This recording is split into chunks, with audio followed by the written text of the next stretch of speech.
You ever notice how the anime community has like a rotation? Every season, it's the same cycle. New show drops, Twitter explodes, YouTube thumbnails go crazy. This anime broke me. Best anime of the year, too? And then 6 months later, silence. Nobody talks about it anymore. Like it never existed.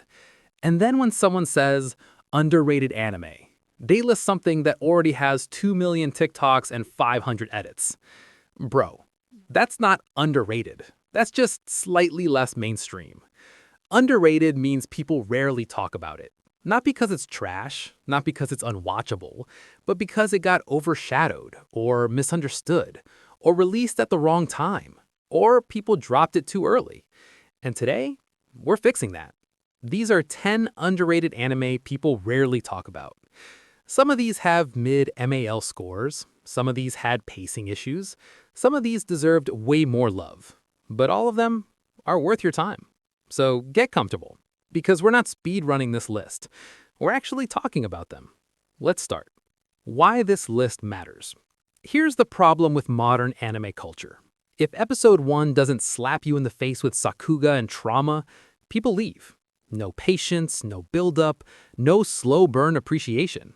And sometimes, the slow burns hit harder. Sometimes the almost great anime are more interesting than the safe 10 out of 10 shows. So if you're tired of seeing the same top 10 lists recycled over and over, this one's for you. Here are 10 underrated anime people rarely talk about. Number 10. Ultramarine Magmel. Adventure, supernatural, survival drama. Okay, before you judge the score, listen. The premise alone deserves attention. One day, a new continent appears out of nowhere. No explanation, no warning, just boom. It's called Magmel, and it's full of dangerous creatures, unknown ecosystems, and people who absolutely should not be there. Naturally, humanity does what humanity always does. Let's explore it. And most of them die. Our main character, Inyo, works as a rescuer for people dumb enough to go there unprepared. He's quiet, reserved, emotionally locked. The classic, I don't talk much because I have trauma protagonist. Now, here's the honest truth. The show feels uneven. Some episodes feel strong and mysterious. Others feel like they rush production. But the atmosphere, that's where it shines. It feels isolated, cold, almost lonely. There's this subtle melancholy tone running through it. It doesn't spoon-feed you emotional moments. It just lets things sit. And I respect that. Is it a masterpiece? No. But it's way more interesting than a 6.12 suggests. Sometimes flawed shows are more memorable than safe ones.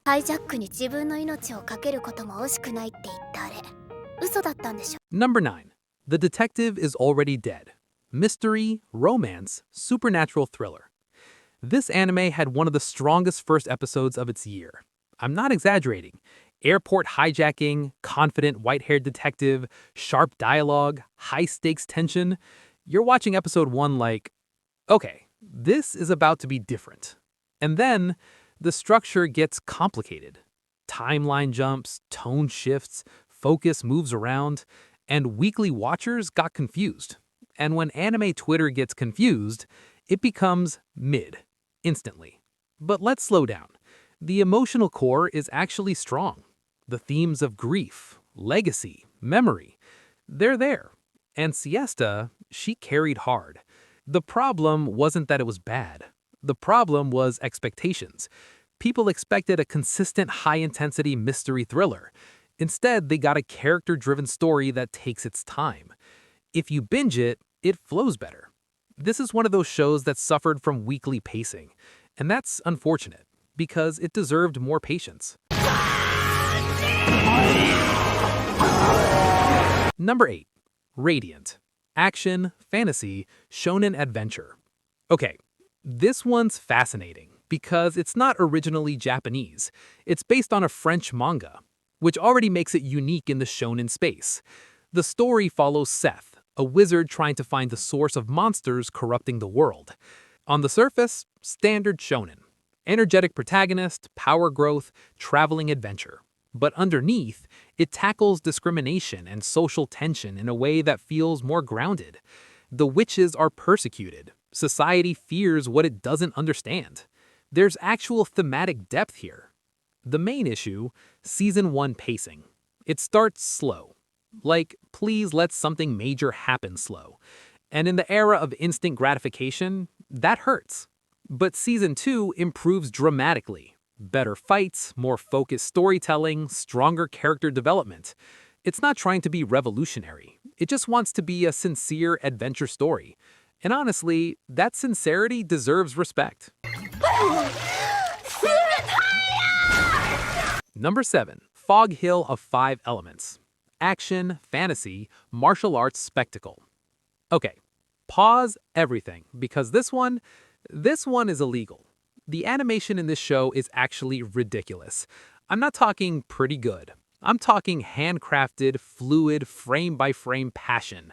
This is technically a Chinese donghua, not Japanese anime, but listen, we're not gatekeeping greatness here.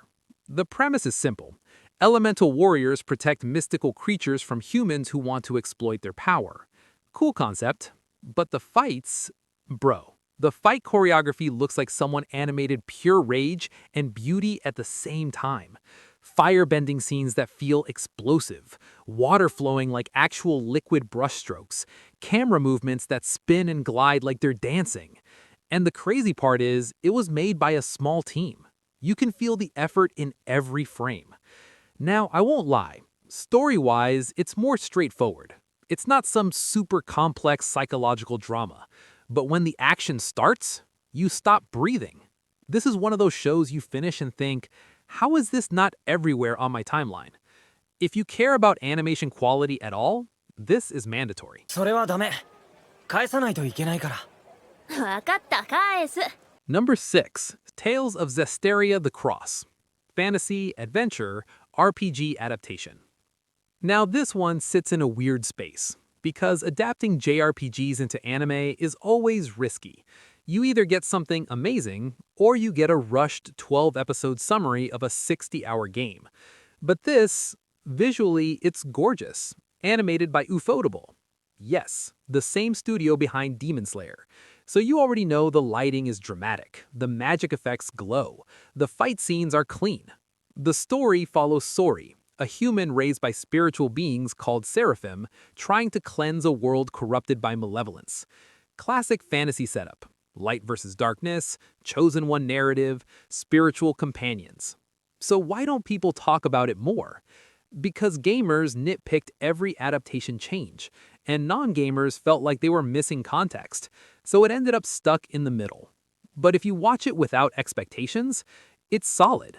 It's comfort fantasy. Not groundbreaking, not revolutionary, just a well-produced, sincere adventure story. And honestly, that's sometimes exactly what you need. あれは一体、今までのどの寝具とも違う。Number 5. Go Go Loser Ranger. Action, superhero deconstruction, dark satire. Okay, now we're cooking, because this one's clever. On the surface, it looks like your typical Super Sentai parody. Color-coded heroes, monster of the week format, explosions, cheesy poses.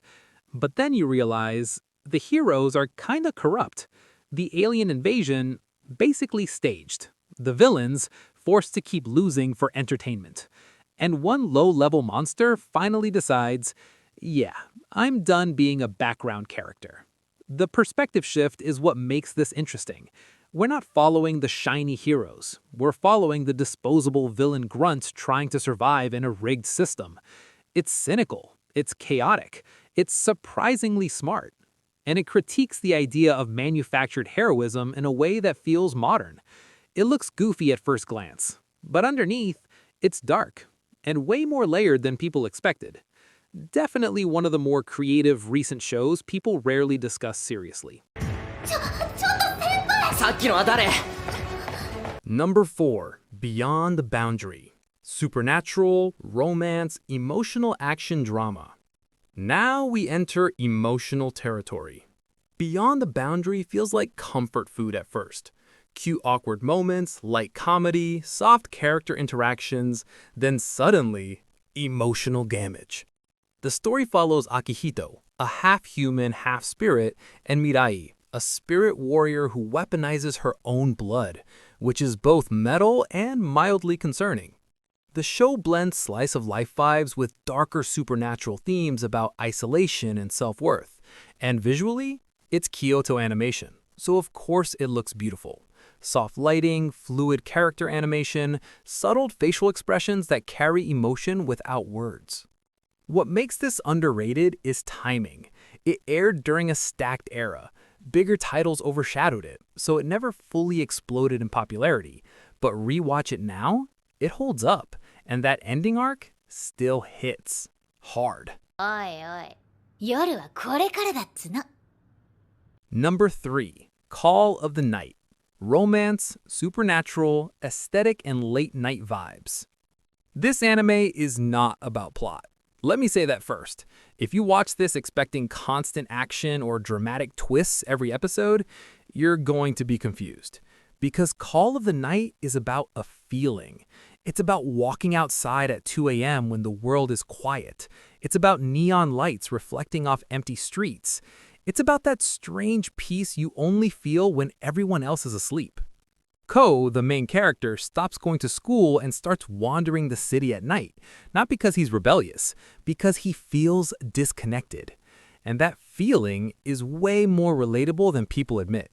Then he meets Nazuna, chaotic vampire girl with zero long-term goals and maximum gremlin energy. Their dynamic is weirdly wholesome. There's no forced melodrama, no heavy romance pressure, just late-night conversations and awkward self-discovery. The soundtrack? Immaculate. The color palette? Purple and blue dream. Some people dropped it because nothing happens, but that's the whole point. It's about mood. It's about loneliness. It's about figuring out who you are when no one's watching. This isn't hype anime. It's vibe anime. And not enough people appreciate that. 妹はパイはどこにいる Number 2, Darker Than Black. Action, sci-fi, psychological thriller. Now this is a classic that modern fans barely mention anymore. Back in the late 2000s, people talked about this constantly. Now, it's like it faded into the background. And that's crazy. The world of Darker Than Black is brutal. Mysterious gates appear in the sky. Certain people gain powers, but those powers come with a cost. And I don't mean emotional cost. I mean weird, specific rituals. Use your power, now you have to stack rocks obsessively, or smoke nonstop, or break your own fingers. It's unsettling. The concept of contractors losing pieces of their humanity is such a strong psychological angle. And hey, one of the coolest protagonists ever written. Calm, calculated, emotionally layered. He's not loud. He's not flashy. He's dangerous. The show trusts you to pay attention. It doesn't explain everything. It lets mystery exist. And that kind of storytelling feels rare now. If you like morally gray worlds and stylish urban sci-fi, this is mandatory. Number 1, Noragami. Supernatural, action, emotional character drama. Alright, if you've seen this, you already understand. And if you haven't, you need to. Noragami follows Yato, a minor god with no shrine, no followers, and zero money. He literally charges 5 yen for wishes. 5! That alone makes him iconic. At first, it feels light, funny, chaotic. Yato is dramatic. Yukine is emotional. Hiyori is stuck between worlds. But then Aragoto hits, and suddenly we're diving into past trauma. Bishamon's complicated history, loyalty, guilt, identity. The emotional arcs in this show are genuinely strong. It balances comedy and heartbreak so smoothly it feels effortless. The action scenes? Clean. The soundtrack? Memorable. The character writing? Underrated. And I think the reason people rarely talk about it now is simple. It stopped. No continuation, no big revival wave, no constant seasonal discussion. So it quietly drifted into the background. But quality-wise, it absolutely deserves more recognition. It's one of the most balanced supernatural anime out there. And it holds up. Final thoughts. And that's the list. 10 underrated anime people rarely talk about. Not all masterpieces, not all flawless, but all worth your time. Because here's the thing, the anime community moves fast. If a show doesn't explode instantly, it gets labeled mid, it gets forgotten, it disappears from conversation. But sometimes, the shows that stick with you the longest are the ones you discovered quietly, the ones you almost skipped, the ones that didn't trend but hit you personally. So now I'm curious, which one are you watching first? And what's an underrated anime you think people rarely talk about? Drop it in the comments. I'm always looking for new late-night binge material.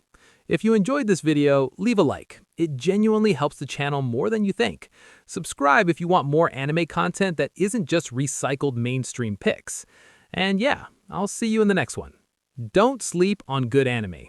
Unless it's Call of the Night, then stay awake.